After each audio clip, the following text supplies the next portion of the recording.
Welcome to Story Stash. I'm your host Duncan, and these are some of my stories I've written. Today, I'm reading from my book Star Guardian 2, and this is Chapter 5.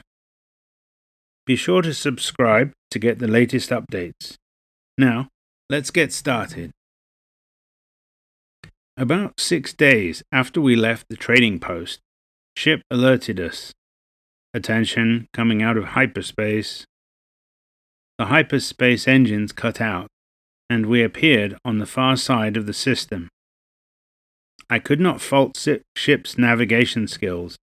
Ship engaged the cloaking and turned us about, facing into the system. Normally when a vessel travels to a system, it stops a little short to arrive just on the edge of the system in the direction from where they came. This is exactly what the foe vessels did previously when they arrived in the Baglaji system. We knew where they would arrive, and we were prepared for them. In this system, we arrived on the far side of the system. It was a good thing we did. On the side towards the direction of the trading post was a fleet of several mean-looking pirate vessels. They looked like they were ready to ambush whoever arrived there. Ship, passive scans of the system only. Give a ping for Kaluna once to determine her location. Take us in, ordered Jem. Confirmed, replied Ship. Ship, can you tell if any of the planets in the system inhabited? I asked. Negative. No signs of inhabited planets in this system. They are unsuitable for sustaining life in their current form. Any terraforming or other technology would be detectable, replied Ship. Can you zoom in on the display on the pirate vessels? Asked Jem. Confirmed, replied Ship. Although we were still some distance off, they filled our display. We were glued to the tactical display as we studied the vessels. Wow, they can't tell we are behind them, said Lane. Her eyes were wide, and she had a worried look about her. No, we are hidden from their view. Some of those vessels look familiar, said Jem. Attention, I have located Kaluna aboard the same vessel we followed here. After I pinged her chip, she has activated it herself. This confirms she is alive and conscious, said Ship. I gave an audible sigh of relief. Lane looked at me briefly before turning back to the view on the tactical display. Ship, can you pick up their communications? Asked Jem. Confirmed. I have audio, putting it on the speaker for your listening, said Ship. We heard more of the language I remembered hearing on the station from the guard. Lane, can you translate? Asked Jem. We listened for a moment. They are discussing what they will do to the occupants of this vessel when they catch us. It seems you have a price on your heads, said Lane. Jem smiled. We have a price on our heads? You are one of us now, corrected Jem. Ship, please deploy nanobots for all vessels except the one with Kaluna in, I said. I looked at Jem and she nodded. For that one, please deploy dataport probes. Keep us at a safe distance and be ready in case something goes wrong. Confirmed, said Ship. We watched the tactical display as cloaked probes approached the pirate fleet. It would take a while for them to cross the system and reach their respective targets. Ship, could you please highlight the vessel with Kaluna aboard? Said Jem. Confirmed, replied Ship. One of the red dots changed to yellow. Is there enough of a safe distance from the other vessels to deploy nanobots? I asked. Confirmed. I am monitoring carefully, replied Ship. We were still closing on the pirate vessels. So far, they showed no sign they detected us. They were pointed in the other direction, expecting us to arrive and fall into their trap. We continued to monitor their communications. The voice from the vessel with Kaluna aboard it sounds like Tobis, said Lane. It makes sense. The others all took orders from him. He probably ordered the death of Communications Officer Marwin. He had someone alter the logs, and he also ordered the guards to eliminate us, I said. He is directing the other ships too, so he must be high in their command hierarchy, added Lane. Lane, what is this language they are using, and what race is Tobis? Asked Jem. The answer to both is Lagaid. Tobis and several other staff aboard the station were from the Lagaid system. I'm originally from the Quad system, and Lagaid is not too far from us, replied Lane. I have an idea. Ship, is your probe still attached to the enemy vessel? Do you understand Lagaid? I asked. Jem and Lane both looked at me. Confirmed. The probe is still attached. I have a rudimentary understanding of the language, replied Ship. Good. Can you remotely control the probe without giving away our position? Oh, and can you reconfigure the probe to transmit on the pirate communications frequencies? Confirmed. In stealth mode, I would send extremely short bursts on minimal power. I can relay via the other cloaked probes randomly, so it would be hard to distinguish from background radiation. The probe can be configured to transmit on the pirate communications frequencies. Finally, you are recording their communications. Can you identify names and designations of either vessels or individuals on those vessels? I asked. Actually, I can help you with that, said Lane. They have mentioned several captains by name. Awesome. I think we are ready for some fun. Lane, I want you to imagine you are Tobis and say a terrible insult to one of the other captains, I said. Lane said a phrase in Lagaid that only she and Ship could understand.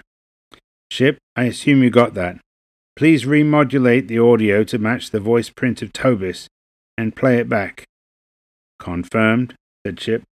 A moment later we heard the same phrase in Lagaid, only in the deeper tone that resembled Tobis. Oh wow, that sounded just like Tobis, exclaimed Lane.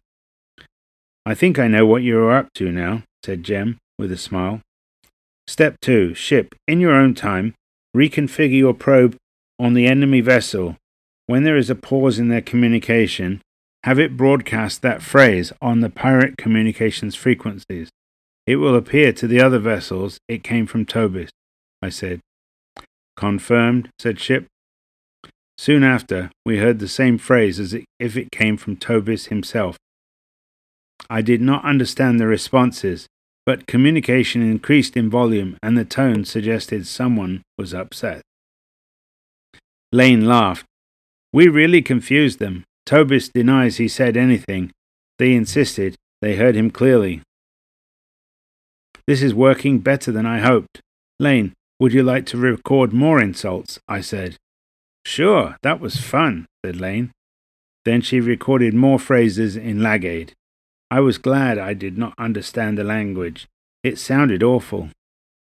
Ship did its magic, and after a few moments we heard Tobis's voice insulting another captain again.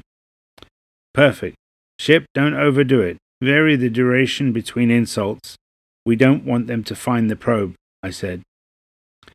Tobis will know something is up, though, said Jem. But his authority over the other vessels has been impaired. They can't see any other vessels, and the signal is definitely coming from Tobis's vessel. This is merely a distraction, I said. I could see on the tactical display that the nanobot's probe was close to the fleet of pirate vessels. For a while now, the pirates were arguing on their communication frequencies, but they had not moved from their location. Attention, nanobot's deployment commencing now, said Ship. The probe sprayed out a faint cloud of tiny nanobots towards the unsuspecting vessels. They were too small for the sensors on the pirate vessels, no larger than space dust, and widely dispersed, so it was impossible to avoid them. Brian, what are these nanobots? Asked Lane. Imagine something so small you cannot see it. They do not show up on sensors either. If you look on the tactical display, they are drifting slowly towards the pirate vessels, I said. But how can something that small harm a large vessel? Asked Lane. Once the tiny nanobots land on the hulls of the vessels, they will consume tiny amounts of the hull to create more nanobots. The new nanobots will then consume more hull to replicate themselves. The growth rate is exponential, I said. So they destroy the vessels before the pirates even know what is going on, exclaimed Lane. Yes, that is about how it works. There will be hull breaches and explosive decompression for all vessels that are affected, I said. Wow, that is wicked, said Lane with excitement. I agree, said Jem, her face reflecting a note of seriousness. That is why we do not use them if we can avoid it. It is a death sentence for anyone aboard those vessels. Ship, what is the progress of the dataport probe? I asked. It will arrive at the enemy vessel in a few moments. It will then locate the dataport and begin adaptive injection protocols, replied Ship. Thank you, Ship. Lane, I have a message for you to record. I'd like you to say the equivalent of, "You fools, I have killed you all," I said. Sure. Lane translated it into Lagaid, what I had said. Ship, please do your magic and have Tobus's vessel broadcast it, I said. I figured the pirate vessels will soon experience problems, and I wanted them to know who to blame for it. Confirmed, said Ship. A moment later we heard the message go out on their communications frequencies. There followed lots of screaming and yelling from the other vessels. I had no doubt that the effects of the nanobots were becoming noticeable. Attention, explosive decompression detective, said Ship. We could see on the visual that one of the pirate vessels was in serious trouble. Atmosphere and debris were ejecting out of the breached hull. Soon after, the lights on that vessel all went out. One down, said Jem. Before she could say any more, 2 more vessels exploded. One of the remaining pirate vessels powered up engines to turn toward Tobus's vessel, likely to exact revenge for the perceived attack. Before it could complete the turn, it suffered a catastrophic failure and explosive decompression. One by one, the remaining pirate vessels exploded. Tobus's vessel also powered up engines, trying to move away from the unfortunate pirate vessels. I was getting anxious about Kaluna. Ship, what is the progress of the dataport probe? I asked. The probe is attached to the dataport. It is attempting to gain entry to their systems, replied Ship. I was getting worried. Tobus's vessel was picking up speed. I did not want it to leave the system with Kaluna aboard. Captain, if the dataport probe fails, we need to board that vessel before it leaves the system, I said to Jem. Yes, let's suit up and meet in the shuttle bay. Ship, take us on an intercept course. Be prepared to block their path. Drop cloak and raise energy shields on my order, said Jem. Attention, vessel decloaking ahead, said Ship. What? We all turned to the tactical display. Directly ahead of Tobus's vessel, there appeared a huge vessel, larger than a dreadnought. Tobus's vessel was already putting on reverse thrusters to avoid a collision. Ship was bringing us to a stop just behind Tobus's vessel. On the same communication frequencies used by the pirates, we heard a loud message in Lagaid from the huge vessel. Lane, what did it say? Asked Jem. It ordered the vessel ahead of us to surrender or be destroyed like the other pirates, replied Lane. Captain, if I may explain, I created a dreadnought probe similar to the ones we used in the foe system. I upgraded it based upon information from Lane and deployed it earlier, said Ship. Wow, said Jem, almost speechless. The safe return of the crew is a priority protocol. The commander ordered me to use all available resources to enable her recovery, replied Ship. This dreadnought is larger than the previous ones, I asked. I was curious. Confirmed, about 50% larger. Attention, the enemy vessel has indicated their surrender, said Ship. Brian, what is a dreadnought probe? Asked Lane. I forgot she had not seen one before. It isn't real. Ship has a probe that can create the illusion of a huge warship using holograms and false sensor readings. It can't do anything except sit there and look menacing, but our enemies don't know that, I said. I bet Tobis needs a clean pair of trousers right now, said Lane. I grinned. We don't have time to discuss this now. Ship, decloak us and keep weapons locked on their engines. Can you have the dreadnought order them to prepare to be boarded? All beings aboard to be unarmed when we get there, ordered Jem. Confirmed, said Ship. We heard more communications in Lagade go back and forth. They said they will be ready, said Lane. Attention, the data port probe reports it has finally gained access to the computer cores and is taking control of the enemy vessel, said Ship. Woohoo, my lucky day. Captain, this solves a problem of how to transport our prisoners. Ship can remotely pilot their vessel and keep their crew locked up in their quarters. I suggest we fetch Kaluna and Tobis over here, though, I said. Agreed. Ship, can you take care of that? We will take a shuttle over, said Jem. Confirmed, said Ship. Might I suggest you remain aboard Ship? I can take Lane with me in the shuttle. If they play any tricks, I'd like to know you are here, safe, and able to arrange a rescue or avenge our death, I said. Jem was about to argue with me when we were interrupted by Ship. Attention, incoming video communication. Put it on the display, replied Jem. We were greeted with Kaluna's face. She's alive. Lieutenant, it is good to see you safe and well, said Jem. Thank you, Captain. I could say the same to you. I was informed that you had died aboard the trading post, replied Kaluna. In the background we could hear orders in Lagade. The crew are being ordered to their quarters, explained Lane. Lieutenant, we will send a shuttle over to extract you and Tobis. All other crew are to remain in their quarters, said Jem. Understood. We will be ready. Out, said Kaluna before the display ended. Brian, please go fetch Kaluna and Tobis. Lane, you and I have to prepare the brig, said Jem. Yes, Captain.